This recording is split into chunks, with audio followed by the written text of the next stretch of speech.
দর্শক স্বাগত সবাইকে এনটিভির নিয়মিত আয়োজন এই সময় আপনাদের সাথে আছি আমি হাসানুল শাওন।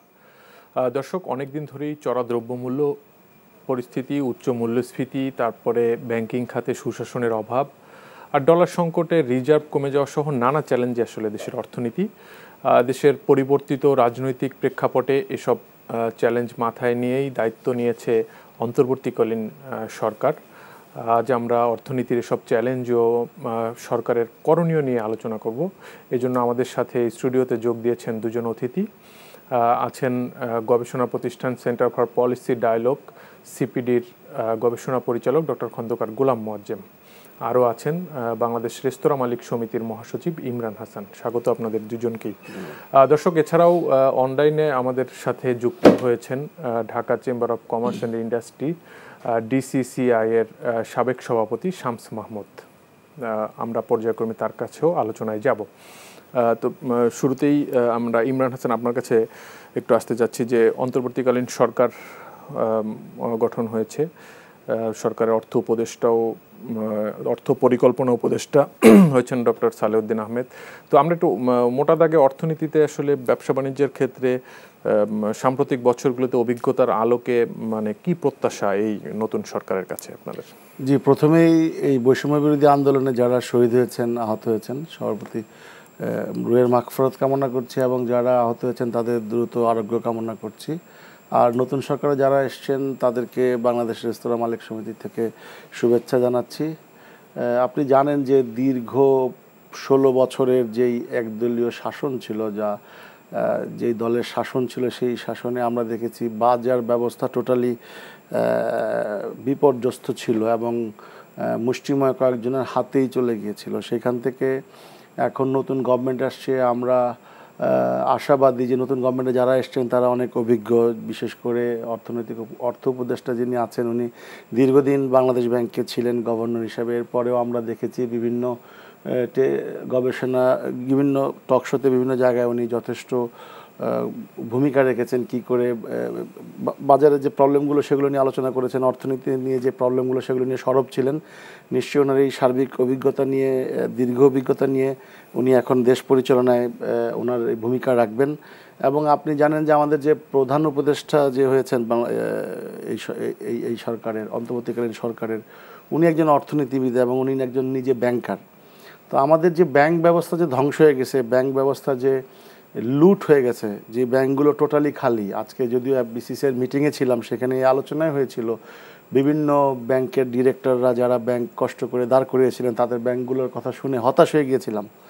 সেইখান থেকে আমরা আশা করছি যে ওনার অভিজ্ঞতা নিয়ে, বিশেষ করে আমাদের যে প্রধান ইউনূস সাহেবের যে ডক্টর ইউনূস সাহেবের যে অভিজ্ঞতা এবং ওনার যে ইমেজ সারা পৃথিবীতে, উনি হয়তো এটার ইম্প্যাক্ট কিছুটা পড়েছে। যেমন আজকে ডলারের দাম কমছে এবং বাজার কিছুটা, যদিও সরবরাহ বেড়েছে কিন্তু ক্রয় ক্ষমতা কমেছে বিভিন্ন অস্থিতিশীলতার কারণে, কিন্তু বাজার কমে আসছে কিছুটা। এবং অনেক শিল্পপতিরা আজকে এসছেন, তারা বলেছেন যে যদি আশাবাদী তারা, যদি সাপ্লাই চেইন ঠিক রাখতে হয়, যদি ব্যাংক ব্যবস্থাটা অচিরেই ঠিক করা হয়, বিশেষ করে আমরা মনে করি যে, আমি মনে করি পার্সোনালি ডক্টর ইউনূস সাহেব যদি বহির্বিশ্বে IMF বলেন, ওয়ার্ল্ড ব্যাংক বলেন, ওনার ওয়েলউইশারের অভাব নেই। সারা পৃথিবীতে সমস্ত দেশের রাষ্ট্রপ্রধান তার সাথে দেখা করার জন্য উদ্গ্রীব থাকতো। এখন উনি আমাদের দেশের প্রধান উপদেষ্টা। এখন উনি যদি মনে করে যে কিছুটা ঋণ নিয়ে হলেও, এবং আমাদের যে ঋণগুলো কিস্তি দিতে হয় প্রতি বছর, এখন একটা বিশাল হিসাব, যে আমাদের যে মূল্যস্ফীতির সময় সেই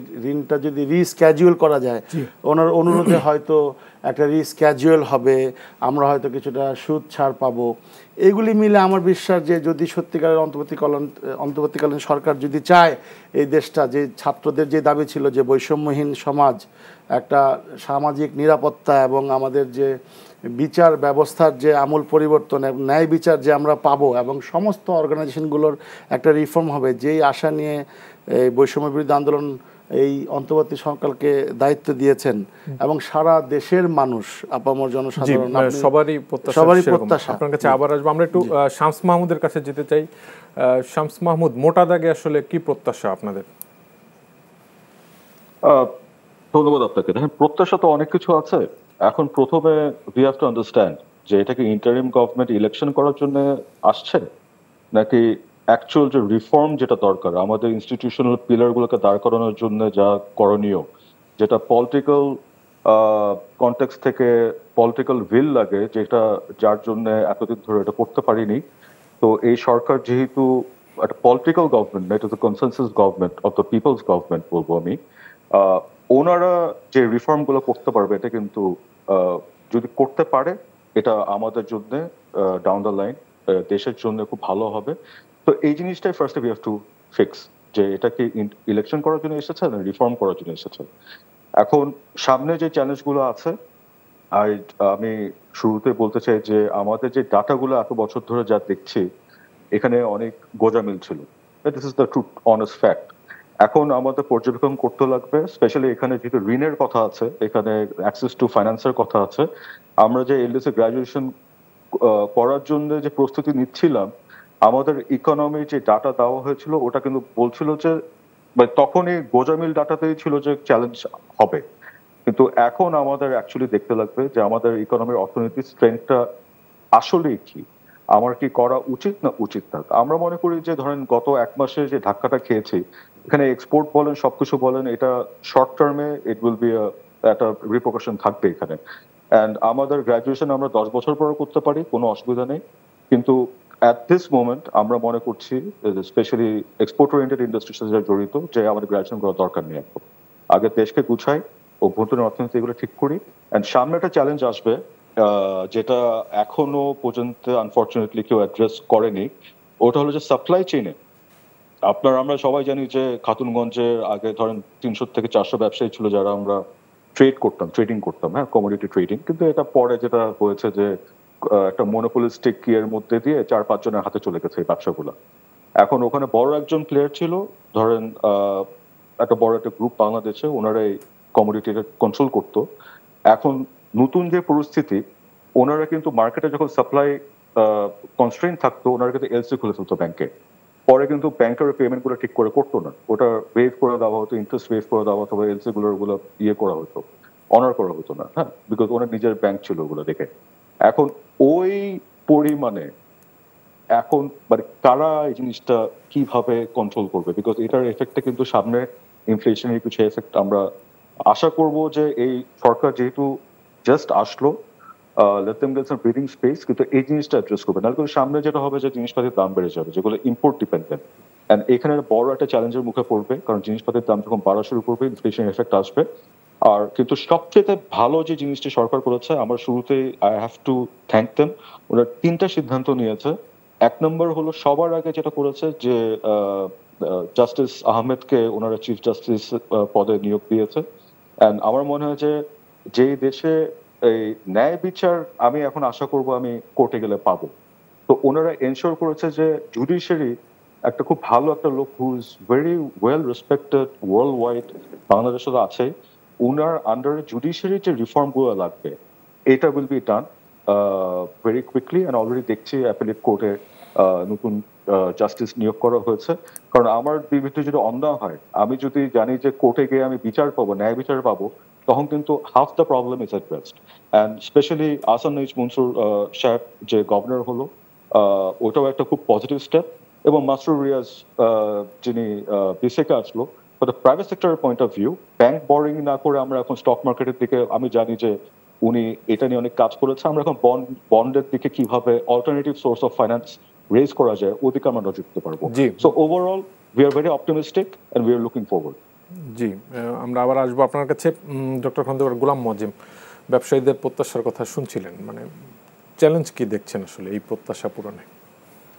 প্রথমত যে বিষয়গুলো যেটা একটু আগে আসলো যে সময়কাল কেমন হবে, আমার ধারণা সময়কাল স্বল্পমেয়াদী না।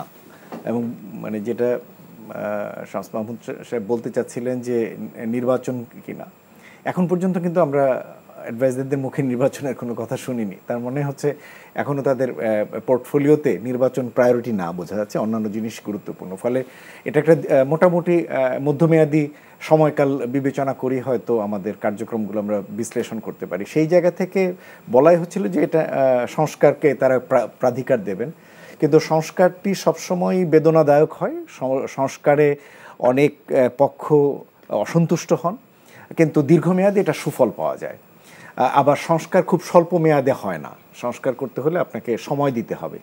তো আমরা যদি সেটাই ধরে নিই যে এই সরকার সংস্কার করতে চান, তাহলে সেরকমভাবে প্রতিটি খাতেই আপনাকে গুরুত্বপূর্ণভাবে উদ্যোগগুলো নেওয়া, সেটা ব্যাংকিং খাতের কথা আসলো, সাপ্লাই চেনগুলোর কথা আমরা শুনলাম, ডেটার কথা শুনলাম, ঠিক একইভাবে পাবলিক প্রকিউরমেন্ট রয়েছে যেখানে আমাদের অর্থাৎ সরকারের লেনদেন যেগুলো আয় সেখানে সমস্যা রয়েছে, জুডিশিয়ারি সিস্টেম নিয়ে বললেন, যেমন বলা হচ্ছে ন্যায় বিচার পাওয়ার যেমন একটা দিক, সেটা একটা গুরুত্বপূর্ণ দিক, আর একটা হলো যিনি অন্যায়কারী তার বিরুদ্ধে ব্যবস্থা নেওয়ার সামর্থ্য থাকাটাও আর একটা দিক, কেননা সেটা ভবিষ্যতে যারা অন্যায় করতে পারেন তাদেরকেও দূরে রাখে। সুতরাং এই সব কিছু যদি করতে চান আপনাকে মানে ধাপে ধাপে ধীরে এবং অগ্রবর্তী হতে হবে। যেমন আপনি যদি বাজারে সাপ্লাই চেন ঠিক করতে চান, তাহলে হঠাৎ করে যদি আপনি এখানে মনে করেন যে হ্যাঁ যারা আগে বড় ব্যবসায়ী ছিল তাদেরকে আপনি কন্ট্রোল করলেই বুঝি ঠিক হয়ে যাবে, তা না। তাহলে হঠাৎ করে কিন্তু যদি ওদেরকে টাচ করে বাজারে আসা সাপ্লাই চেনটাতে একটা ধস নামবে, যেটা একটু আগে উনি আশঙ্কা করছেন। তাহলে এখানে তাহলে আইনি কিছু সংস্কার রয়েছে, এখানে যাতে অন্যান্য ব্যবসায়ীরা যাতে এখানে অংশগ্রহণ করতে পারে সেই জায়গাটা রয়েছে।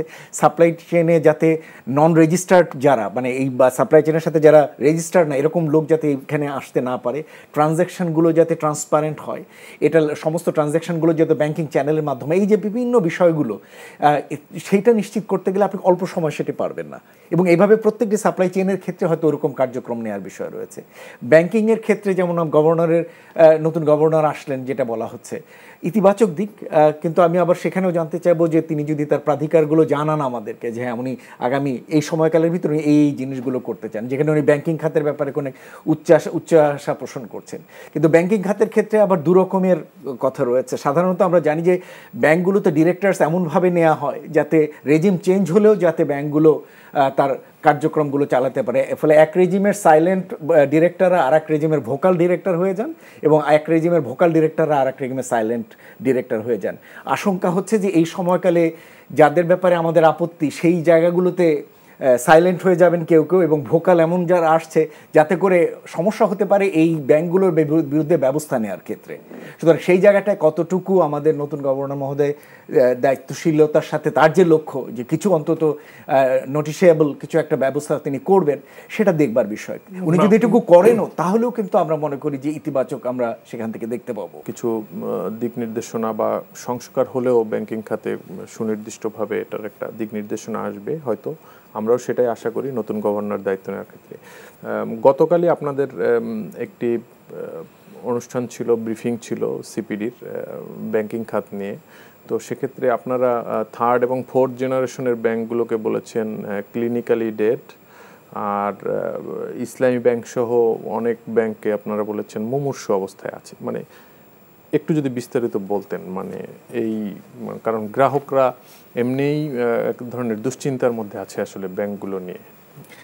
প্রথমত হলো যে বাংলাদেশে অর্থনীতির যে আকার, সেই আকার অনুযায়ী ৬২টা ব্যাংকের আসলে কোনো প্রয়োজনই নেই, কোনোভাবেই দরকার নেই। ভারতের মতো একটা আমাদের যে ১৭ গুণ বড় একটা অর্থনীতির দেশ, সেখানে সম্ভবত জাতীয় পর্যায়ে ১৭টা ব্যাংক রয়েছে এবং তাদের শাখা ব্যাংক দিয়েই তারা পরিচালিত হচ্ছে। আবার কিন্তু এইখানে আমাদের এতগুলো ব্যাংকে কোথায় তার অর্থনীতি, এই ব্যাংকগুলো তার রিটার্ন কোথা থেকে আনবে? সে যে ব্যবসা করবে কোথা থেকে ব্যবসাটা করবে? তো সে তখন যেটা হয় যে একজন আরেকজনের আসলে কাটতে হয়, যেটা হয় যে প্রাইস আন্ডার কাটিং যেটা বলি, যে একজন আরেকজনের কাছ থেকে ব্যবসা কাটতে হয়। যেমন সরকারের ডিপোজিট যিনি দিচ্ছেন এই রেটে, আরেকজন আবার আরও বেশি রেটে তার কাছ থেকে হয়তো নিয়ে আসছেন ডিপোজিট সরকারি বিভিন্ন প্রতিষ্ঠানে। এইভাবে করে হুড়াহুড়ি করে আনতে গিয়ে যখন হয় তারা হয়তো আনছেন, কিন্তু তিনি যে এটা ঋণ দেবেন এবং সেই ঋণ ফেরত পাবেন সেই সক্ষমতা বা দক্ষতা তার আসলে থাকে না। ফলে দেখা যায় যে টাকাগুলো অনেক সরকারি প্রতিষ্ঠানের টাকা কিন্তু এই ব্যাংকগুলোতে, অনেক এই ধরনের ব্যাংকগুলোতে আটকে গেছে, ডিপোজিট আটকে গেছে, এরকম কিন্তু রয়েছে। এছাড়া যেটি বড় যে সমস্যাটি দাঁড়িয়েছে সেটা হলো যে এই ব্যাংকগুলোর যারা ডিরেক্টরস, এই ডিরেক্টরসরাও আসলে নামে বেনামে তাদের বিভিন্ন প্রতিষ্ঠানের মাধ্যমে ঋণ তুলেছে, নিজের ব্যাংক থেকেও নিয়েছেন, আবার দেখা যাচ্ছে যে অন্য ব্যাংক থেকেও তারা এগুলো ঋণগুলো তুলেছেন। এবং এই সমস্ত ক্ষেত্রে কেন্দ্রীয় ব্যাংকের যে নজরদারি থাকা দরকার ছিল সেই নজরদারিও নেই।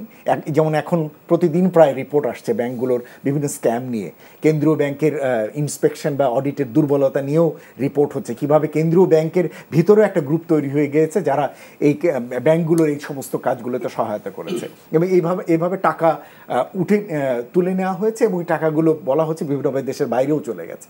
তো আপনি স্বাভাবিকভাবে এই ব্যাংকগুলোর তো কোনোভাবেই এই ব্যাংকগুলোর কোনো স্বাস্থ্যগত কোনো জায়গাতেই এই ব্যাংকগুলো নেই।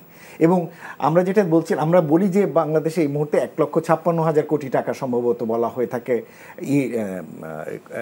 কি বলি আমরা এটাকে ঋণ খেলাপি, কিন্তু এর বাইরে যে লোনগুলো আছে, যেমন বিভিন্ন কেসের কারণে যে ঋণগুলো আটকে আছে সেটা প্রায় 2 লক্ষ কোটি টাকার উপরে, এবং আরও প্রায় 50-60 হাজার কোটি টাকা হলো বিভিন্ন কেস বা এগুলোর কারণে আটকে আছে। সব কিছু যোগ করলে এটা প্রায় 4 লক্ষ কোটি টাকা।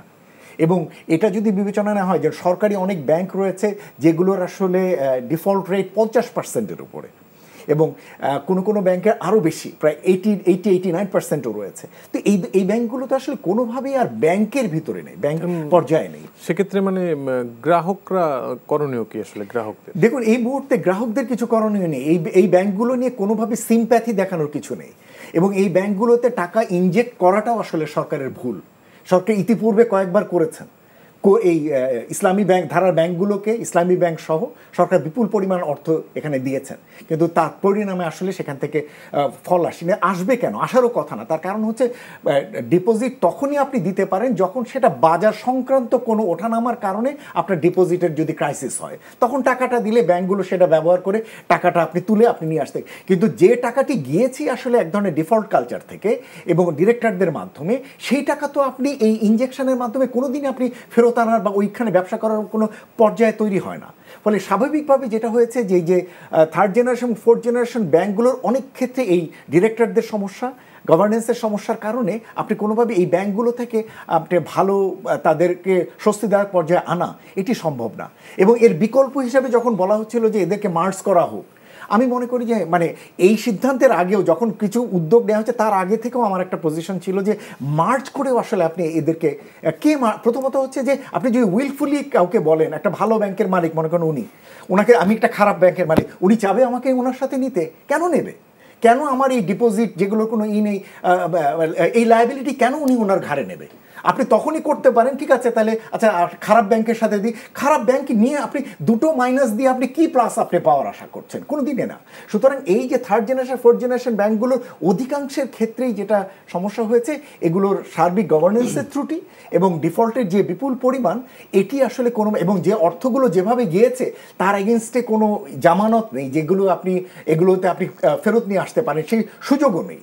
সুতরাং এই ধরনের জায়গাগুলোতে আপনি মানে একজন যদি বলেন, ডিপোজিটারের স্বার্থ যদি বলেন, আমি বরঞ্চ বলবো যে কেন্দ্রীয় ব্যাংকের উচিত হচ্ছে এগুলোকে লিকুইডেট করে দেওয়া, আইনগত দিকগুলো দেখে লিকুইডেট করে দেওয়া, এবং একই সাথে যেটা করা দরকার সেটা হলো এদের যত অ্যাসেট রয়েছে সারা দেশব্যাপী, এদের তো শাখা আছে, বিভিন্ন রকমের অ্যাসেট আছে, এগুলো একটা আন্তর্জাতিক অডিট ফার্মগুলোকে দিয়ে এগুলোকে পূর্ণাঙ্গভাবে অডিট করিয়ে এগুলোর সমস্ত দায়দানাগুলো মিটিয়ে তারপরে যে অ্যাসেট ভ্যালুয়েশন করে যেটি থাকবে সেটি তারপরে ডিপোজিটারদের মধ্যে বন্টন করে দেওয়া। এটা করতে হয়তো বছর 5 লাগবে, কিন্তু সরকার এদিক থেকে আশ্বস্ত করবেন যে তোমাদের টাকাটা আর ক্ষয় হবে না, কিন্তু তোমরা টাকাটা ফেরত পাবে, কিন্তু টাকাটা পেতে তোমাদের সময় লাগবে। আর সরকারের তো আইনগতভাবে একটা স্বার্থ আছে যে এখন ডিপোজিটার্স যে স্বার্থ দেখার কথা সেটা নিয়ে সরকার সম্ভবত 1 লক্ষ টাকা দিয়ে দেন মনে হয়, এরকম একটা সরকার। আর বাকি যেটুকু রয়েছে সেটুকু আমি যেটা বললাম যে আপনাকে পূর্ণাঙ্গ অডিট শেষ করে এগুলোর ভ্যালুয়েশন করে বিক্রি বাট্টা করে আপনি যে টাকাটা পাবেন লিকুইডেট করে তারপরে আপনি ডিপোজিটারদের মধ্যে সেটা ডিস্ট্রিবিউশনের ব্যবস্থা করবেন। জি, শামস মাহমুদ, একটু আপনার কাছে যেতে যাচ্ছে, আসলে ব্যাংকগুলোর অবস্থান নিয়ে আসলে আপনাদের অবজারভেশন কি? দেখেন, ব্যাংকের যে সুদের হার এখন যেটা হয়েছে, এটা সিম্পলি বাংলাদেশ ব্যাংক আগে যেভাবে চলেছে, এই যারা উইলফুল ডিফল্টার, যারা ব্যাংক লুট করেছে, এদের দায়ভারটা আমরা যারা সৎভাবে যারা ব্যবসা পরিচালনা করে থাকে আমাদের ঘাড়ের উপর আরবিট্রেটলি বলবো মানে দেওয়া হয়েছে। সাধারণ যারা ধরেন যারা একটা অ্যাপার্টমেন্ট কিনেছে একটা ব্যাংকের লোন দিয়ে, দে আর দ্য সাফারার্স। কিন্তু যারা লুট করেছে ওনাদের তো কোনো অসুবিধা হচ্ছে না। স্পেশালি লাস্ট 3 মাস আপনি দেখেন আমাদের ধরেন আমার টার্নওভার ইজ 100 মিলিয়নের উপরে, হ্যাঁ, 100 মিলিয়ন ইউএসডি। আমার কোম্পানির থেকে যখন একটা চেক ব্যাংকে আমি প্রদান করি, আমাকে 50,000 টাকার জন্য ফোন করে জিজ্ঞেস করা হয় যে আপনার চেক প্রদান করেছে, এটা আপনি করেছেন নাকি। কিন্তু আমরা দেখলাম যে 20 কোটি টাকা, 40 কোটি টাকা, 7 দিনের মধ্যে ক্যাশ উইথড্রল মানে এক্সাম্পল দেখলাম আমরা। তো আমরা তাজ্জব হয়ে গেলাম যে এটা কিভাবে পসিবল। তো এই জিনিসগুলা দেয়ার হ্যাজ টু বি আনসারেবিলিটি। হ্যাঁ, এখন এখানে আমি লিকুইডেট করতে পারি, অনেক কিছু করতে পারি, কিন্তু ওখানে যেটা হয়েছে যে 10 টাকা দিয়ে নেওয়া হয়েছে 500 টাকা, যেখানে নেওয়ার উচিত ছিল যে 80 টাকা দিয়ে 100 টাকা। তো এই জিনিসগুলো কিন্তু আমরা একটা হোয়াইট পেপার পাবলিশ করতে লাগবে, বিকজ উই অ্যাকচুয়ালি, কারণ আমরা যে পলিসি নিব, আমরা ইকোনমিক যে পলিসি নিব, এটা কিন্তু একটা ভিত্তির উপর দাঁড় করিয়ে পলিসি নিতে লাগবে। কারণ আলটিমেটলি এগুলো সবকিছু কিন্তু macro economic stability is the main thing that we are looking for as a businessman. And যেটা এলডিসি গ্রাজুয়েশনের কথা আমি আবার আনবো এখানে, যে রিজন আমরা বলছি করার দরকার নেই, কারণ আমরা জানি ব্যাংকিং সেক্টরের কি অবস্থা আসলে।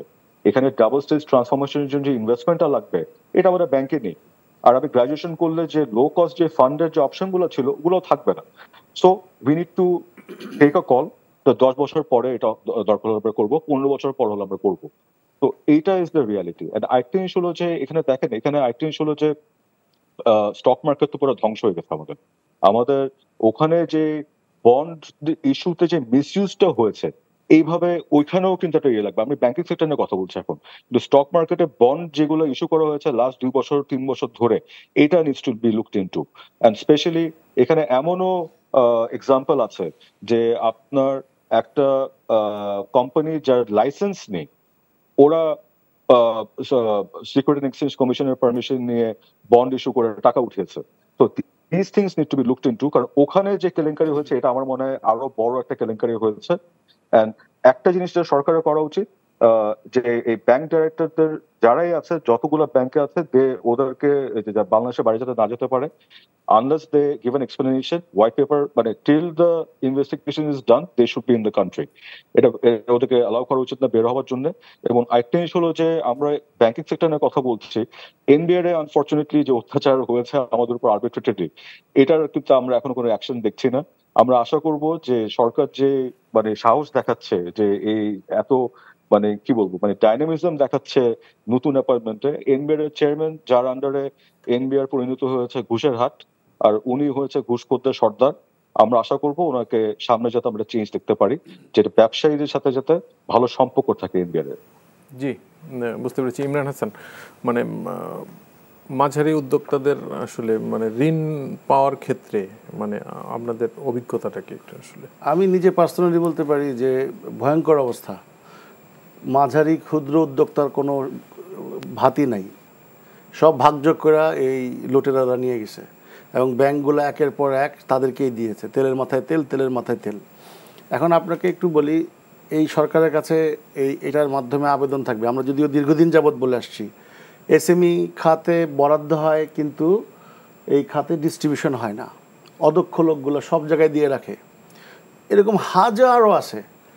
শুধু একটু বলতে চাই, আমাদের যে প্রধান উপদেষ্টা মহোদয় ইউনূস সাহেব, উনি ক্ষুদ্র ঋণের জনক বলতে গেলে, যে কারণে উনি নোবেল পেয়েছেন। তো ক্ষুদ্র ঋণ বলতে আমাদের যে প্রান্তিক জনগোষ্ঠী যারা আছে, আমরা যারা ছোট ছোট ব্যবসা করি, উদ্যোক্তা, তাদেরকে যদি উনি এই মুহূর্তে না বাঁচান, সবাই ইন্ডাস্ট্রি নিয়ে ব্যস্ত, ইন্ডাস্ট্রির সাথে তো আমরাও কিন্তু ব্যাকওয়ার্ডে আমরা অনেক কিছুতে আছি। আমরা 20% কমোডিটি কনজিউম করি, কমোডিটি প্রোডাক্টগুলো যা আছে, ইভেন কৃষি সহ সারা বাংলাদেশে যদি 100 টাকার হয়, 20% রেস্তোরাঁ খাত কনজিউম করে। এটা হচ্ছে অনেক গবেষণা প্রতিষ্ঠানের থেকে আমরা বলছি, হয়তো কিছু কম বেশি হতে পারে। তাহলে আমাদের এই সেক্টরটা করোনার পর থেকে টোটালি ধ্বংসের পর্যায়ে চলে গেছে। করোনাতে যে আপনার সহযোগিতা করা হয়েছিল 5-6 হাজার কোটি টাকা, কয়েকজন ভাগ করে ওই কোটি টাকা নিয়ে গেছে।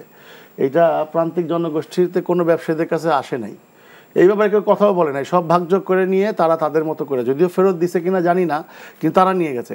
এই যে এই লাস্ট সরকারের যে ব্যর্থতায়, যে ক্ষুদ্র ব্যবসায়ীদেরকে কোন ঠাসা করে শুধুমাত্র প্রত্যেকটা ব্যবসায়ী কয়েকজন করে হয়ে গেছে, তারা কিন্তু এখনও বহাল তবিয়তে আছে, তারা থাকুক, কিন্তু বাজার ব্যবস্থাটা এমন করে দেওয়া উচিত আমরা যাতে বাঁচতে পারি, আমরা যাতে ব্যবসা করতে পারি। সেইখানে আমরা বলবো ইমিডিয়েটলি সবগুলো ব্যাংকে যারা ভালো অবস্থায় আছে, মানে বাইন্ডিংস দিয়ে দেওয়া উচিত, তোমরা ক্ষুদ্র ঋণ 20% ব্যয় করবো, একটা নির্দিষ্ট করে দেওয়া উচিত, এবং এটা শক্তভাবে মনিটরিং করা উচিত। তাহলে যাতে আমরা যারা ক্ষুদ্র উদ্যোক্তা আছি, তারা যদি ক্ষুদ্র উদ্যোক্তারা কিন্তু টাকা মায়েরা কেউ যায় না এই দেশ থেকে, তারা কিন্তু টাকা না দিয়ে যাওয়ার কোনো রাস্তা নাই। কারণ 20,000 টাকার জন্য একটা কৃষকের কোমরে দড়ি বেঁধে কিন্তু জেলে যেতে হয়েছে, অথচ 20,000 কোটি টাকা নিয়ে গেছে, 50,000 কোটি টাকা নিয়ে গেছে, সে বহাল তবিয়তে আসে।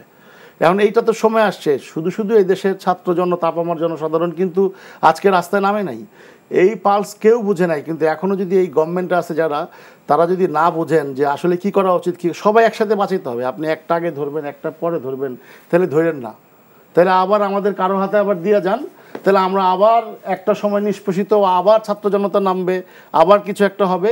কারণ এই স্বাধীনতা 53 বছর বয়সে, এখনও 53 বছর হয়ে গেছে, এখন পর্যন্ত আমরা কোনো জায়গায় আপনি একটা সেক্টর দেখান যেখানে সুশাসন আছে, একটা সেক্টর চ্যালেঞ্জ করলাম। এখন আমরা এখানে বলেছি উন্নয়ন হয়ে গেছে, অনেকবার বলেছি উন্নয়ন দিয়ে দেশের আপনি উন্নতি করতে পারবেন না। উন্নয়ন মানে এইরকম যে আপনি একটা ধনীর ছেলেরে একটা পোর্শে গাড়ি কিনে দিলেন, এটা হলো উন্নয়ন, কিন্তু সে মানুষ হইল না। আপনি দেখছেন এক ছাগল থেকে শুরু হয়েছে, আমরা বিফের কথা বলে আসছি, একটু না বললেই না। আপনি দেখেন বিফ নিয়ে কী ধরনের ষড়যন্ত্র, কারণ পলিসিটা করছে এরকম, যদি আপনি পোলট্রি করেন তাহলে আপনাকে ট্যাক্স দিতে হবে না, একটা সুবিধা আছে। সব বড় ব্যবসায়ীগুলো আপনি খোঁজ নেন, অন্তত 10,000 ফার্ম পাবেন, কোনো না কোনোভাবে বড় ব্যবসায়ীরা তাদের এই কালো টাকাগুলো নিয়ে গরু কিনে তারা স্টক করে, এটারে মোটা তাজা করে এই বিক্রি করে। প্রান্তিক কৃষকরা কিন্তু এই গরুর ন্যায্য দাম পায় না। আপনি দেখছেন গরু নিয়ে কি একটা কোরবানি নিয়ে, এইরকম প্রত্যেকটা জায়গা। আমি একটা ইস্যু বললাম, আপনি দেখবেন যে এই যে পার্শ্ববর্তী দেশে যদি চিনির দাম আমাদের কম থাকে, তাহলে এই দেশে কেন বেশি থাকবে? তাহলে এই চোরাচালান হচ্ছে বর্ডার দিয়ে, তাহলে আপনি ডলার কেমনে রক্ষা করতে পারবেন? আপনি দেখেন ময়দার দাম বেশি, কেন ডলারের দাম বাড়লো? ডলার তো সবার ঘরে ঘরে আছে, দুর্নীতিবাজ যারা আছে প্রত্যেকে ডলার কিনে স্টক করছে যে বাড়বে, কালকে বাড়বে দেখি। এখন দুর্নীতি কি শুধু এই রাজনীতিবিদরা করছে? রাজনীতিবিদদের সহযোগিতা করছে কে? তাদের প্রত্যেকের চেহারাতে চিনি, এখনও দেখি টেলিভিশনে, তারাই তো আছে। তাদের বিরুদ্ধে কি ব্যবস্থা নেওয়া হয়েছে? কবে হবে জানি না। এখন কথা হচ্ছে যে এই সুযোগে আবার আরেকটা যেন লুটেরা না তৈরি হয়, এই সুযোগে যাতে, বলতে দিলে বলি, থামাই দিচ্ছেন কেন না, এই সুযোগে যেন অ্যাটলিস্ট এই সমাজে যাতে ব্যবসায়িক বৈষম্য না থাকে। আমি একটা ব্যবসায়ী হিসাবে বলতেছি, ব্যবসায়ীরা যাতে কোথাও গেলে ন্যায় বিচার পায়, কোথাও গেলে জুলুমের শিকার না হয়, এবং রাষ্ট্র নিশ্চয়তা দিবে যে তার ব্যবসার যা সহযোগিতা লাগে তাই করবে। এনবিআর এর ব্যাপারে বলেছেন এই ভাই, এনবিআর এর কথা নাই বললাম। আপনি সমাজে দেখেন না যে এই যে বৈষম্যতা সবার আগে শিক্ষায়, কার ছেলে মেয়ে বড় ইংলিশ মিডিয়ামে পড়ে, একটা সরকারি চাকরি করে, তার ছেলে কি করে 1.5 লাখ টাকা বেতন দেয়? প্রশ্ন তুলছেন আপনি প্রশ্ন তুলছেন? তার 3টা গাড়ি কেন লাগে? আমার ট্যাক্সের টাকায় পাজারও কেন চলবে? আমার একটা পাবলিক ট্রান্সপোর্ট এখন পর্যন্ত নিশ্চয়তা দিতে পারে নাই কেন? কারণটা কি? তো এগুলো নিয়ে কেউ কথা বলতেছে না, হয়তো বলবে, কিন্তু এখন সময় আসছে সব জায়গায় রিফর্ম দরকার। হয় রিফর্ম যদি করে ঠিক মতন করবে, আর না করলে করার দরকার নাই। একটা ইলেকশন দিয়ে আবার আম করে কারো কাছে দিয়ে যাক, আবার আমরা নিষ্পেষিত হব। আমরা হয়তো একবার এই মেধাগুলো সব দেশ থেকে চলে গেছে, মেধাবীরা এখনও চলে যাওয়ার জন্য আমরাও পাইপলাইনে আসি, কারণ আমরা শঙ্কিত। কারণ এই যে 1 মাস যে ব্যবসা নাই, এই যে হিউজ একটা লস হয়েছে, সেই ব্যাপারে কোনো দিক নির্দেশনা এখনও দেখছি না। বড় ব্যবসায়ীদের হয়তো বিজনেস ক্ষতিগ্রস্ত হয়েছে, তাদের একটা দিয়ে আরেকটা হবে, ইন্স্যুরেন্স আছে, এই আছে, সেই আছে। ছোট ব্যবসায়ীদের কি হবে সেটা বলেন। ছোট ব্যবসায়ী নিয়ে কথা বললে দেখা যায় যে আমরা যখন বিসিসিতে কথা বলি, সময় নাই, সেখানেও ইন্ডাস্ট্রিয়ালিস্টদের নিয়ে ব্যস্ত। কিন্তু একটা সমাজে আপনি মনে রাখবেন, একটা রাষ্ট্রে, যেটা আমাদের প্রধান উপদেষ্টা মহোদয় যে ডক্টর ইউনূস সাহেব এটা নিয়ে কাজ করছে, সামাজিক ব্যবসা, যেটাতে আসলে সমাজটাকে আপনি একটা সিকিউর করবেন। কিন্তু সামাজিক ব্যবসা নাম দূরের কথা, আমরা তো জেনুইন ব্যবসাটাই করি না। আমরা আসি কি করে বাজার সিন্ডিকেট করব, কি করে বড় বড় ব্যবসায়ীদেরকে ধরা হোক। তারা কেন সব ব্যবসা করবে? শিল্পনীতি এখনই করতে হবে। কেন বড় ব্যবসায়ীরা ব্যাংক থেকে ইচ্ছা মতন টাকা নেবে, আমার সব ব্যবসা করতে হবে, প্রত্যেকটা কোম্পানি আমার থাকবে কেন? এই বিষয়ে আমাদের দাবি থাকবে, অবিলম্বে যোগ্য লোকদের একটু নেন, যাদেরকে নিয়েছেন। আমাদের কথা নাই, আমরা এই মুহূর্তে কিছু বলতে চাচ্ছি না, ব্যবসায়ী হিসেবে দেখছি, আমরা আশা করি ভালো করবে। কিন্তু এখনও অনেকগুলো মন্ত্রণালয় সেক্টরগুলো আছে, সেই সেক্টরে আমরা বিশ্বাস করি সত্যি সত্যি যোগ্য লোক নেবেন, শুধু শুধু আপনাদের অ্যাসোসিয়েট নেবেন না। যদি আপনাদের দ্বিমতরে হওয়া, যদি সৎ যোগ্য থাকে, তাদেরকে নেন। জি, বুঝতে পেরেছি। আপনার কাছে আবার আসবো ডক্টর খন্দকার গোলাম মোয়াজ্জেম। মূল্যস্ফীতি নিয়ে আমরা গত 1-2 দিন আগেই দেখলাম, আসলে খাদ্য মূল্যস্ফীতি 14% বেশি হয়েছে গত মাসে, এবং যা 13 বছরের মধ্যে আসলে সর্বোচ্চ। মূল্যস্ফীতি নিয়ে তো আসলে আমরা বছরের পর বছর ধরে স্ট্রাগল করছি, কিন্তু আমরা নিয়ন্ত্রণে আনতে পারছি না। তো এখন আসলে এই পরিবর্তিত প্রেক্ষাপটে আপনার মোটা দাগে কি সাজেশন থাকবে মূল্যস্ফীতি নিয়ন্ত্রণে আনা? আবারও সেই একই জিনিস, আপনি মূল্যস্ফীতি খাদ্য এবং খাদ্য বহির্ভূত সমস্ত পণ্যগুলো দেখবেন, যত ধরনের আছে, মানে সেটা ধান চাল থেকে শুরু করে মাছ মাংস থেকে শুরু করে খাদ্যদ্রব্যের ভিতরে পোশাক, বসতবাড়ি, যানবাহন, এর প্রত্যেকটি খাত উপখাত, সেটা সেবা হোক অথবা পণ্য হোক, প্রত্যেকটি খাত উপখাত আসলে অল্প কয়েকজন ব্যবসায়ী দ্বারা নিয়ন্ত্রিত। ফলে যেটা হয় কি, এই ধরনের সাপ্লাই চেইনগুলোতে আপনি বেটার সার্ভিস হয়তো পেতে পারেন, কিন্তু বেটার প্রাইস পাবেন না। এরা হয়তো বলতে পারে যে দেখেন এই কোয়ালিটির, এইটা সহ এটা দিয়ে দিয়েছি, ওই ভিটামিন আছে, এটা আছে, সেটা আছে, সেটা দিয়ে আপনাকে অ্যাট্রাক্ট করতে পারে, কিন্তু কম্পিটিটিভ যে প্রাইস, এটা কিন্তু এই ধরনের সাপ্লাই চেইনগুলোতে আপনাকে দিতে পারবে না। ফলে আপনি মূল্যস্ফীতির যে চাপটা, এই মূল্যস্ফীতির চাপটা কিন্তু আপনি বেরোতে পারবেন না। তাহলে কি করা দরকার? এই প্রত্যেকটি সাপ্লাই চেইনে যে অল্প কয়েকজন, যে গুটি কয়েক ব্যবসায়ীর যে এই বাজারের সিংহভাগ প্রভাব, এবং এই প্রভাবটা বাড়তে বাড়তে কোথায় হয়েছে যেন, এটা তো প্রায়ই বলি এই কথাটা, সেটা হচ্ছে এখন তিনি শুধু আসলে পণ্য উৎপাদনের ভিতরে তার ব্যবসা না, এখন কাঁচামাল আমদানি, কাঁচামাল প্রসেস, কাঁচামাল দিয়ে প্যাকেজিং, বিতরণ পর্যন্ত পুরোটাই তার সাপ্লাই চেইন। এবং এখন এমন হয়েছে কাঁচামাল আমদানিও না, কাঁচামাল আমদানির জন্য যে জাহাজটা, সেটাও তার। ফলে যেটা হয় কি, কোনো কারণে যদি দেশের ভিতরে ডিউটি স্ট্রাকচার নিয়ে কোনো নেগোসিয়েশন করার দরকার হয়, তাহলে জাহাজটা মধ্য বঙ্গোপসাগরে ওয়েট করতে থাকে, এখানে নেগোসিয়েশন চলতে থাকে। যতক্ষণ পর্যন্ত না নেগোসিয়েশন না হচ্ছে, ততক্ষণ পর্যন্ত বাজারে মূল্য বাড়তে থাকে, সরকার টেনশনে থাকেন, এবং তারপরে যখন নেগোসিয়েশন শেষ হয় তখন জাহাজ ভেড়ে। এবং তার ফলে এই যে মূল্যস্ফীতির সাথে সরকার প্রায় বলে থাকে, আগের সরকারের সময়, আমরা এখনও সেখান থেকে কতটা চেঞ্জ হবে জানি না, সেটা হচ্ছে যে ডিউটি কমিয়ে দিলেই বুঝি বাজারে মূল্য কমবে না। আপনি যখন অল্প কয়েকজন বাজারে সরবরাহকারী হয়, তখন তিনি কিন্তু বাজারের পণ্যের সরবরাহ নিয়ন্তা, তিনিই মূল্য নিয়ন্তা, এবং সেরকম একটা জায়গায় ডিউটি কমিয়ে দেওয়ার পুরো বেনিফিটটি তিনিই পান, কেননা তার তখন আমদানি ব্যয় কমলো এবং তিনি তখন বাজারে আগের মূল্যে বিক্রি করলেন, অথবা তার থেকে বেশি মূল্যে বিক্রি করলেন। এটা থেকে বেরোনোর উপায়টা কি? বেরোনোর উপায় হলো কয়েকটি জায়গায়। একটি হচ্ছে আইনগত কিছু সংস্কার করতে হবে। আমাদের এখানের এই যে একজন ব্যবসায়ী বড় হয়ে যাওয়ার ক্ষেত্রে কিন্তু কোনো আমাদের আপার লিমিট নেই, যে কেউ কিন্তু যে কোনো সাইজের ব্যবসায় বড় করতে পারে। আমাদের এই জায়গায় কোনো ক্ষেত্রে সাপ্লাই চেইনগুলোতে এখন আপার লিমিট দেওয়ার সময় হয়েছে। আপনি কি পরিমাণ আপনি বিনিয়োগ করতে পারবেন, কি পরিমাণ আপনার সেলস রেঞ্জ হবে। মাইক্রোসফটকে ভেঙে ফেলতে হয়েছে না, এবং সেটা তো যৌক্তিকভাবে ভাঙা হয়েছে। তার কারণ হচ্ছে সে ডোমিনেন্ট মার্কেট প্লেয়ার হয়েছে, এবং সে নিজে ডিটারমাইন করে যে হ্যাঁ এইটার ভিতরে কোন সফটওয়্যার যাবে বা যাবে না। এটা কিন্তু আমেরিকান লতে, অ্যান্টি ট্রাস্ট লতে এটা করতে পারেন না আপনি। সেরকম আমাদের এখানেও তাই, যে তার জিনিস যদি কেউ না বিক্রি করে কোনো ডিস্ট্রিবিউটর বা হোলসেলার বা রিটেলার, তাহলে ওর বাজারই বন্ধ হয়ে যাবে। ফলে ও জানে যে আমার এই কোম্পানির এই পণ্য না বিক্রি করে আমার উপায় নেই।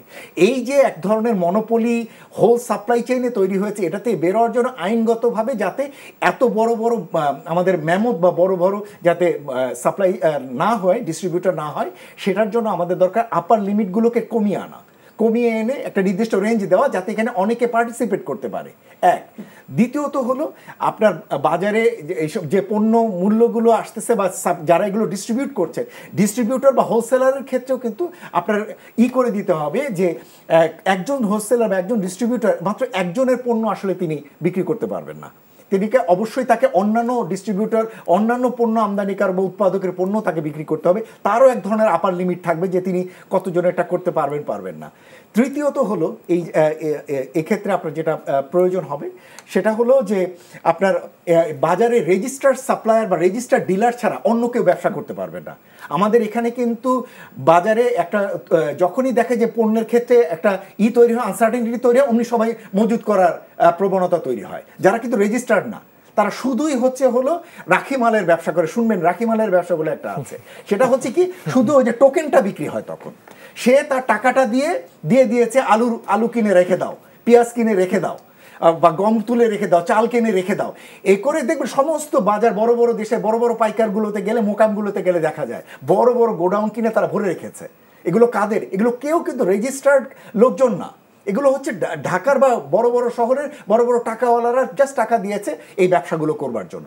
এই ধরনের ব্যবসা অ্যালাউ করা যাবে না।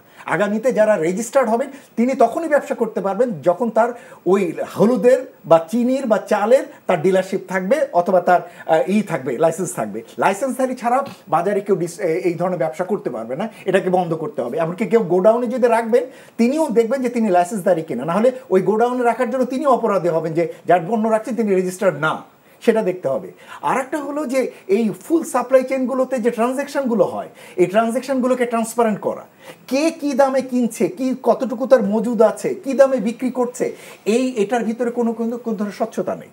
সুতরাং সেই জায়গাগুলোতে আমাদের এগুলোকে ব্যাংকিং চ্যানেল অনুযায়ী হওয়া দরকার, সেটা দরকার। আর লাস্ট যে পয়েন্টটা বলবো, আমাদের আসলে ভোক্তা সচেতনতাও দরকার। আমরা তো খালি ডিস্ট্রিবিউটার বা সাপ্লায়ারের দিকটা দেখছি, কিন্তু আমরা যারা ডিমান্ডার, বাজারে গিয়ে কিন্তু আমাদের কোনো ভয়েস নেই। আমাকে যে দাম দিচ্ছে সেই দামে আমি কিনতে পারলে কিনছি, কিনতে পারলে 3 কেজি কিনি, না কিনতে পারলে আধা কেজি কিনে নিয়ে চলে আসি। অন্যান্য দেশগুলোতে কিন্তু ভোক্তার ভয়েস কিন্তু অনেক স্ট্রং। একজন ভোক্তা কিন্তু জিজ্ঞেস করতে পারে যে তুমি কি দামে কিনেছো এবং কি দামে বিক্রি করেছো, show me your documents.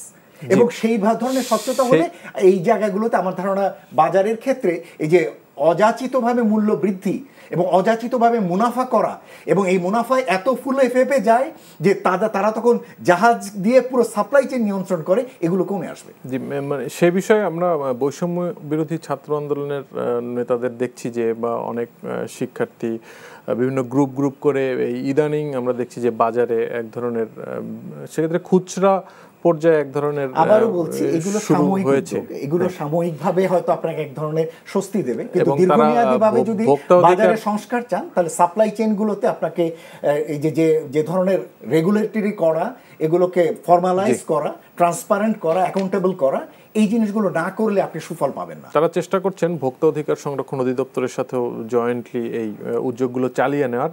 Shams Mahmud, আপনার কাছে একটু আসতে চাচ্ছি আমরা বিনিয়োগের বিষয়টা। আসলে সাবেক প্রধানমন্ত্রীর বেসরকারি শিল্প বিনিয়োগ উপদেষ্টা সালমান এফ রহমান আজকে আটক হয়েছেন। তো তিনি ইজ অফ ডুইং বিজনেস নিয়ে আসলে অনেক অ্যাক্টিভ, আমরা তাকে দেখেছি বিভিন্ন ফোরামে অনেক কথা বলতেন। তো মানে আসলে সাম্প্রতিক বছরগুলোতে ইজ অফ ডুইং বিজনেসে কতখানি অগ্রগতি আসলে আপনারা দেখছেন, যারা আসলে মাঠের ব্যবসায়ী? মানে সত্যি কথা বলতে, যে আপনি বাংলাদেশের যে কোনো ব্যবসায়ীর সাথে কথা বলেন, এরা বলবে যে ওরা বলতো একটা কথা মুখের সামনে, কিন্তু আসলে ছিল it was making difficult to do business for business people. মানে এটাই ছিল ডক্ট্রিন। অ্যান্ড আমরা অনেকবার বলেছি, আমরা ইনডাইরেক্টলি ধরেন উই অলসো সাফার্ড। আমার নামে যেমন অনেকগুলো কেস ফাইল করা হয়েছিল যখন সিপিডির প্রোগ্রামে একবার যখন আমি তুলেছিলাম কথাটার পরে 2 দিন পরে আমার মানে স্পেশাল অডিট আমার ফাইল খোলা হয়। তো উই অল সাফার্ড। হ্যাঁ, এখন there is a time for change. দেখেন, মজম সাহেব যে ইনফ্লেশনের যে কথাগুলো বলবো, হ্যাঁ, এখানে কিন্তু rule of law is very important. Judiciary আমি নাম্বার 1 বলেছিলাম কি জন্য, কারণ আমি ন্যায় বিচার কই গিয়ে পাবো, এরকম সিচুয়েশনে কিন্তু ট্যারিফ কমিশন কিন্তু বাংলাদেশে আছে, যাদের কাজ এই রেগুলেশন গুলো করা। কিন্তু আমরা কি দেখেছি বাস্তবতায়, এনবিআর এর চেয়ারম্যান ডিসাইড করছে, ট্যারিফ কমিশনের কাজ করছে, উনি ট্যাক্স কালেকশন করবে, আবার উনি ইনল্যান্ড রেভিনিউরও হেড, উনি এস আলমের 3,500 কোটি টাকার স্ট্যাম্প ডিউটি ওয়েভ করে দিল, আবার 2 দিন পর দেখলাম 8,000 কোটি টাকার জন্য ধরা হলো। তারপরে আমরা সত্যি আমি মানে অ্যাজ এ বিজনেসম্যান আমি ছাত্রদেরকে ধন্যবাদ দিতে চাই, কারণ লাস্ট ওনার একটা বক্তব্য আমাদেরকে আসলে আশঙ্কিত করেছিল, যখন উনি বলছিল এলডিসি গ্রাজুয়েশন কেমনে করবো ওটা উনি ঠিক করছে। ওইটা কিন্তু আমি সত্য কথা বলছি যে তখন কিন্তু আমরা ব্যবসায়ী হিসেবে আসলে আতঙ্কিত বোধ করছিলাম যে উনি যদি এখন চিন্তা করে এলডিসি গ্রাজুয়েশন যদি উনি পলিসি নেয়, তাহলে আমরা ধ্বংস হয়ে যাব। তো এই দিক থেকে আমাদেরকে ছাত্ররা আসলে উদ্ধার করেছে, দেশকে উদ্ধার করেছে, ব্যবসায়ী সমাজকে আমি বলবো উদ্ধার করেছে।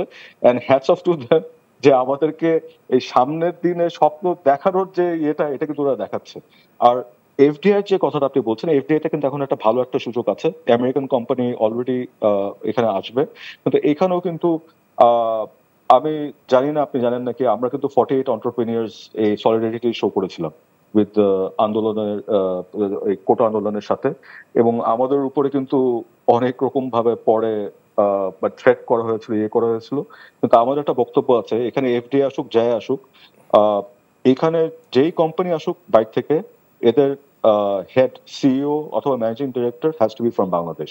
এটা কিন্তু একটা দাবি আমাদের। আর ডক্টর ইউনূসের যে ওয়ার্ল্ড যে ইমেজ, যেটা আমরা আশা করব যে বাংলাদেশের আমাদের সবসময় যেটা ছিল যে স্পেশালি আরএনডি সেক্টরে গার্মেন্টস ইন্ডাস্ট্রি কিন্তু we are the top of the green revolution বলেন, ইয়েতে বলেন, কিন্তু হিউম্যান রাইটস এর জায়গায় কিন্তু আমরা সেটা আটকে যেতাম যে কোনো ডিসকাশনে। তো এই জায়গাটাতে আমরা আশাবাদী যে ডক্টর ইউনূস একটা প্রোঅ্যাক্টিভ ভূমিকা পালন করবে। আর এখানে আমাদের ট্রেড ইউনিয়ন নিয়ে অনেক কাজ আছে এখনো, মজম ভাই আমার থেকে ভালো জানে। আমরা আশা করব যে এখন থ্রু ডিসকাশন আমরা we can resolve a lot of problems and we are hopeful. সেক্ষেত্রে মানে একটা জিনিস একটু জানতে চাচ্ছি যে মানে সাম্প্রতিক একটা অস্থির বেশ কিছু সময় আমরা পার করেছি, সেক্ষেত্রে বায়ারদের মধ্যে বা এফডিআই এর কথা আপনি বলছিলেন, মানে তাদের যে আস্থার জায়গাটা যে একটু শেকি হয়েছিল, মানে সেটির অবস্থা কি আসলে? না, আস্থার জায়গা দেখেন, এখানে অনেক কিছু বলতে পারি। শর্ট টার্ম ইয়েতে হ্যাঁ সাম অর্ডারস ওয়্যার ডাইভার্টেড, কিন্তু আমার অল্টারনেটিভ কারা? ভিয়েতনাম, চায়নার থেকে আমেরিকান ব্যবসা সরে বাংলাদেশে আসছে, ওখানে হিউম্যান রাইটসের ইস্যু আছে। আপনি পাকিস্তানের কথা বলবেন, ওইখানে there issues with security concerns over there too. শ্রীলঙ্কার কথা বলবেন, ব্যাকওয়ার্ড লিঙ্কেজে ওই লিড টাইমের ফ্যাক্টর শ্রীলঙ্কা ক্যানট কম্পিট। আপনি ভারতের কথা বলবেন, ভারতের যেই দেশে আপনার মানে কাস্ট সিস্টেম আছে, একজনের পানে একজন ধরতে পারে না, ওখানে হিউম্যান রাইটসের ইয়েটা কোথায়? তো আমরা কিন্তু এখন এসব কথা বলি, we have to take a stand যে এরকম বললেই তো হলো না। মানে এখানে it has to be equal for everyone, যে কোনো ল। ওখানে আপনি কাস্ট সিস্টেম যেখানে আপনার সোসাইটির মধ্যে থাকে, ওখানে ইউ যে নতুন যে লেজিসলেশন গুলো আসছে, এটা পুরা ওটার পরিপন্থী। তো আমরা আশাবাদী, হ্যাঁ শর্ট টার্ম আমরা ধাক্কা খেয়েছি, কিন্তু সামনে যদি সরকার যদি সিকিউরিটি সিচুয়েশন যেভাবে এখন ডিল করছে, এটা যদি রেডিং করতে পারে ধর মিডিয়াম টার্মের মধ্যেও, আমরা কিন্তু উই আর হোপফুল যে যে ধাক্কাটা খেয়েছে এর থেকে সামনে আরো strongly we can go forward. জি, ধন্যবাদ ইমরান হাসান। আমরা শেষ পর্যায়ে সংক্ষেপে যদি বলেন যে আসলে বিনিয়োগের পরিবেশ ক্ষেত্রে মানে কি ধরনের সংস্কার আসলে আপনারা চান? আপনার ওয়ান স্টপ সার্ভিসের কথা আমরা শুনেছিলাম, কিন্তু এর আদতে কিছু আমরা পাই নাই। সেটা সংস্কার করা উচিত সবার আগে, যে একটা বিনিয়োগকারী যখন আসবে তার যদি প্রত্যেক দিন ঘুরতে হয় ফাইল নিয়ে, তাহলে তো সে বিনিয়োগ করবে না, এই বিষয়গুলো। আরেকটা হচ্ছে যে সরকারি আমলাতন্ত্র যেখানে আছে সেইখানে বড় ধরনের সংস্কার দরকার। আপনি দেখবেন প্রত্যেকটা অফিসে গেলে, সরকারি অফিসে যেই পরিমাণ সরকারি ব্যয় হয়েছে লাল গালিচা টালিচা দিয়ে, আমার কষ্ট লাগে। আমি তো সারাদিন খাইটা ট্যাক্স দিই, সেই ট্যাক্সের টাকা যে বেহিসাবি খরচ, এই দালানের পর দালান, এসি, গাড়ি, ড্রাইভার, পিয়ন। এখন সময় আসছে সরকারি ব্যয় সংকোচনের। আর একটা নতুন করে আইন করা উচিত যে তেলবাজি করলেই ওর বিরুদ্ধে একটা ধারা দিয়ে এই তেলবাজি ওর বিরুদ্ধে ব্যবস্থা নেওয়া উচিত। এই তেলবাজির বিরুদ্ধে একটা আইন করা উচিত। এই তেলবাজিতে এই দেশ শেষ হয়ে গেছে। এখনও দেখতেছি যে কেউ ছবি তুলছে কোন আমলে ডক্টর ইউনূস সাহেবের সাথে, সে ছবি দিয়ে তার সাথে পরিচিত। এই যে একটা কালচার দাঁড়াইছে, মানুষগুলো কিন্তু চেঞ্জ হয় নাই, সরকার চেঞ্জ হয়েছে, কিন্তু সেই মানুষগুলোই কিন্তু এখন দেখছি যে আবার একটা টাল বাহানা করতেছে, কোনো না কোনোভাবে মিশে যেতে পারে কিনা, সুবিধা নিতে পারে কিনা।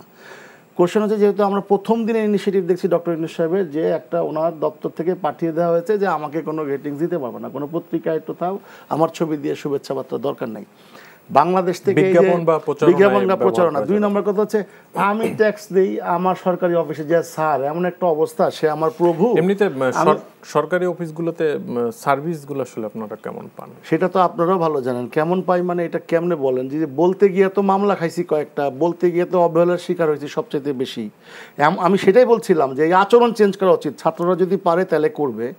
সরকার অফিসে আমি ট্যাক্স দেই, আমি যাই ওখানে স্যার মানে আমার প্রভু, এমন আচরণ। কথা বলতো তারা স্বচ্ছ, মানে কি বলে, কমফোর্ট ফিল করে না, মনে হয় যে একটা ছাড় বসা আসছে, এটা জাত টাইপের আর কি। আমরা নিচু জাত, ওনারা উঁচু জাত। এই বৈষম্য সবার আগে এই দেশ থেকে তাড়াইতে হবে। They are public servant, they should attitude like a public servant, not like পাবলিকের সে প্রভু। এইভাবে এই আচরণ যদি ইমিডিয়েট, আমরা বিশ্বাস করি যে মরার আগে দেখা যাব যে বাংলাদেশে একটা বৈষম্যহীন একটা সমাজ হয়েছে, যে সমাজে আমরা আমেরিকায় দেখি না, বসে ডাকতেছে মিস্টার অমুক। আমরা যদি সব উদাহরণ এখানে দিতে পারি, তাদের কালচার সব নিতে পারি, তাহলে আমরা কেন এটা শুরু করতে পারবো না? এই যে ব্রিটিশদের যে করে দেওয়া স্যার স্যার জি জি, মহামান্য, তারপরে আপনার মাননীয় সব জায়গায়, আর তেলবাজি করতে করতে তেলবাজিটা কিন্তু এখনও আছে। সুতরাং এই নতুন করে একটা আমার দাবি এজ এ পার্সোনালি, এই তেলবাজি করার বিরুদ্ধে একটা আইন করা উচিত। যে মঞ্চে উঠে সারাক্ষণ 5 মিনিট আপনি সংসদে নিলেন, 5 মিনিট আপনি তেলবাজি করলেন, 1 মিনিট ভুলে গেছেন কি বলবেন, সেটা তো সবাই দেখছে। এইটা যদি আবার হয়, আবার একটা পতন হবে। তা আমরা বিশ্বাস করি আপনার প্রগতিশীল মানুষকে সুযোগ দেয়া, যারা সত্যিকারের স্বচ্ছ এবং সৎ, যেই দলেরই হোক, ওইটা নিয়ে কোনো মাথা ব্যথা নাই। আমরা সাম্প্রদায়িক সাম্প্রদায়িক দেশ চাই না, আমরা চাই সম্প্রীতি নিয়ে সবাই একসাথে এই বাংলাদেশ। আমরা বাংলাদেশে সোনার বাংলাও বলতে এখন ভয় লাগতেছে, কারণ আবার আওয়ামী লীগের সাইনবোর্ড হয়ে যাবো, কিছু শব্দ তারা নিয়ে নিছে। আমরা সত্যি সত্যি এই দেশটাকে একটা সমৃদ্ধির জায়গায় নিয়ে যেতে চাই। তা আমরা চাই এই দেশের আপামর যে জনসাধারণ যে দাবি নিয়ে, যে বিশেষ করে ছাত্ররা যে দাবি নিয়ে, এটাই তো আগামীর ভবিষ্যৎ। তারাই দেখলাম যে রাস্তাঘাটে যেভাবে আজকে আমি জেব্রা ক্রসিংয়ের একটু আগে দাঁড়াইছিলাম, আমাকে এক ছাত্র বলছে, আঙ্কেল আপনি একটু ফুটপাতে দাঁড়ান। তখন আমার ভালো লাগছে যে না, আসলে তো আমিও তো হ্যাবিচুয়েট হয়ে গেছে আমাদের। তো এই কালচার থেকে বেরোতে হলে আমাদেরকে লং টাইম প্র্যাকটিস করতে হবে। শুধুমাত্র অর্ধেক রেখে আবার কারো হাতে দিয়ে না যাওয়ার চাইতে এখনই দিয়ে দেওয়া ভালো। সবাই এখন তো আবার চলে আসছে অন্যান্য গ্রুপ দখলের মতো করে। সুতরাং রিফর্ম করলে সত্যি সত্যি রিফর্ম করতে হবে। দ্যাট ইজ আমাদের দাবি। ধন্যবাদ। আমরা একদমই শেষ পর্যায়ে ডক্টর খন্দকার গোলাম মজিমের শেয়ার বাজার নিয়ে কিছু কথাবার্তা শামস মাহমুদ বলছিলেন। আসলে বিএসসিসির নতুন চেয়ারম্যান হয়েছেন ডক্টর মাসরুর রিয়াজ, আজকেই প্রজ্ঞাপন হয়েছে। তো আসলে সাম্প্রতিক বছরগুলোতে শেয়ার বাজারের অভিজ্ঞতার আলোকে মানে মোটা দাগে এই বাজারে আসলে অনেক বিনিয়োগকারী বারবার হোঁচট খেয়েছেন আমরা জানি। তো মানে সেই জায়গাটাতে আসলে কি করণীয় আছে বিনিয়োগকারীদের স্বার্থ রক্ষার ক্ষেত্রেই যদি আমরা বলি? আমি আসলে ওনাকে অভিনন্দন জানাতে গিয়েও আমি শেকি ফিল করছি। উনি আদতেও কতটুকু এই শেয়ার বাজারটিকে প্রকৃত শেয়ার বাজারে উন্নীত করতে পারবেন সেটা নিয়ে আমার যথেষ্ট সন্দেহ রয়েছে। বাজারটি এমন একটা জায়গায় দাঁড়িয়ে আছে যে এই জায়গা থেকে এটাকে উত্তরণ করতে হলে অনেক বড় বড় রকমের সাহসী সিদ্ধান্ত নেবার দরকার আছে। যেমন আমরা প্রথমত যেটা আমরা অন্তত 4টি বা 5টি জায়গা প্রায়শই বলে থাকি পুঁজিবাজারের, সেটা হচ্ছে পুঁজিবাজারের আসলে এই কাঠামোগত সংস্কার দরকার। কথাটা মানে অনেক বড় মনে হয় শব্দটা, কিন্তু এটাকে যদি ভেঙে বলেন তাহলে হচ্ছে যে আমরা মার্কেটে প্রাথমিক যে শেয়ারগুলো হয়, প্রাইমারি শেয়ার যেগুলো আইপিও যেগুলো আসছে, সে আইপিওতে একটা বড় রকমের ত্রুটি রয়েছে। এই কোম্পানিগুলো সব অধিকাংশ নন এক্সিস্টেন্ট ফার্ম সেখানে রয়ে গিয়েছে, যারা শুধুমাত্র পেপার বেসড কোম্পানি দিয়ে টাকা তুলে তারা চলে যাচ্ছে। একটু আগে শামস মাহমুদ ভাইও বলতেছিলেন যে বন্ড মার্কেটেও সেই একই সমস্যা দেখা দিয়েছে, ভ্যালুয়েশনের ক্ষেত্রে প্লাস টাকা তুলে অন্য জায়গায় সেগুলো আসলে সরিয়ে ফেলা হয়েছে, সে ধরনের একটা ত্রুটির কথা বলেছে। সেকেন্ডারি মার্কেটেও এই একই সমস্যা রয়েছে। সেকেন্ডারি মার্কেটে তো বিভিন্ন রকমের সমস্যা, যে ইনসাইডার ট্রেডিংয়ের কথা বলা হয়, কলিউসিভ প্র্যাকটিসের কথা বলা হয়, সেটি আমাদের একটা বড় জায়গা হচ্ছে বিও অ্যাকাউন্ট নিয়ে। এই বেনিফিশিয়ারি ওনারদের যে অ্যাকাউন্টগুলো, এটাতে একটা বড় রকমের মেজর রিফর্ম দরকার। তার কারণ হচ্ছে এই অ্যাকাউন্টগুলোর ভিতরে মানে যারা কিনা এই অ্যাকাউন্ট হোল্ডার শুধু তাদেরই হওয়া উচিত যাদের 3 নম্বর রয়েছে। এটি কিন্তু ম্যান্ডেটারি ছিল, পরে এটিকে অপশনাল করা হয়েছে। আমরা মনে করি যে 3 নাম্বার ছাড়া কোনো বিও অ্যাকাউন্ট ফাংশনাল রাখার সুযোগ নেই, কারণ তাহলে প্রত্যেককে আপনি ধরতে পারবেন। কিন্তু এর আগে যখন 2009 সাল বা তার আগে যখন হয়েছে, প্রচুর বিও অ্যাকাউন্ট খোলা হয়েছে, যেগুলোর সাথে আসলে ওগুলো ঢালাওভাবে খুলতে দেওয়ার সুযোগ করে দেওয়া হয়েছে, এবং এগুলোর ভিতরে আত্মীয় স্বজন থেকে শুরু করে প্রতিষ্ঠানের কর্মচারী যার সবার অ্যাকাউন্টের হোল্ডার হয়েছেন হয়তো প্রতিষ্ঠানের মালিক, এবং তার ওই অ্যাকাউন্টগুলো দিয়ে বিভিন্নভাবে প্র্যাকটিস করা হয়। সুতরাং সেটি একটি দরকার। তারপরে হলো এসিসি নিজের যে রোলগুলো, এবং এই যে এখন যে আমরা বেরোয় আসতেছে বিভিন্নভাবে যে আনডিউ সুবিধা দেবার যে প্র্যাকটিস একজন এসিসি চেয়ারম্যান করেছেন, বা আগের চেয়ারম্যানের ক্ষেত্রে সেই ধরনের সমস্যা রয়েছে। এই জায়গাগুলো জায়গাগুলো কিন্তু সহজ না, এবং এই ধরনের গ্রুপগুলো এগুলো কিন্তু অনেক স্ট্রং, এবং এরা রাজনৈতিকভাবে প্রভাবশালী। কিন্তু বলে রাখা দরকার, এরা কিন্তু সব রাজনৈতিক দলের ভিতরেই কিন্তু এই শেয়ার মার্কেটের সুবিধাভোগী রয়েছে। সুতরাং তিনি নিতে যাবেন, তারা বসে থাকবে তা না। আমি শেষ করব এটা বলে যে আমি অভিনন্দন জানাতে চাই তাকে, যে হ্যাঁ তিনি দায়িত্ব নিয়েছেন, কিন্তু আমি চাইবো যে উনি সুনির্দিষ্টভাবে ওনার কর্মপন্থা পরিকল্পনা যেন জানান, যে উনি বছর জুড়ে বা কি করবেন, এটা তাহলে আমরা তাকে মনিটর করতে পারবো। এই জায়গাটুকু আমরা আগামী দিনে তার কাছ থেকে প্রত্যাশা করি। জি, ধন্যবাদ আপনাদের তিনজনকেই আমাদের সাথে গুরুত্বপূর্ণ আলোচনায় অংশ নেওয়ার জন্য। দর্শক, আজ এখানেই শেষ করছি। আমাদের এই অনুষ্ঠানটি পুনরায় দেখতে ভিজিট করুন এনটিভির অনলাইন www.ntvbd.com-এ। সবাই ভালো থাকবেন, সুস্থ থাকবেন। ধন্যবাদ সবাইকে।